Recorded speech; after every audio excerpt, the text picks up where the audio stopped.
முன்னந்தோன்றிய நிலத்தில் முகிழ்த்தவர், மூத்த தமிழ் மொழி குணர்வில் மூத்தவர், தென்னன் பாண்டியன் குமரி குடிமையர், திசையெல்லாம் பரந்துலகை அளந்தவர், இன்னரும் இயலிசை நாடகம் யாத்தவர், இந்திய நாவலன் தேயத்து இறைமையர். என்ன வியப்படா இவர்கள் தமிழர்கள்.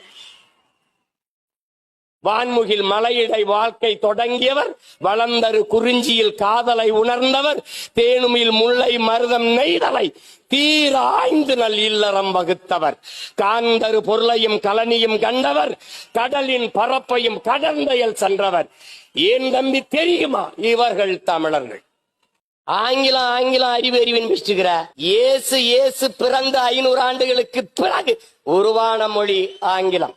இயேசு பிறப்பதற்கு 500 ஆண்டுகளுக்கு முன்பே தமிழின் தொன்மை இலக்கண நூல் தொல்காப்பியம் இருக்குது, உருவாகல இருக்குது.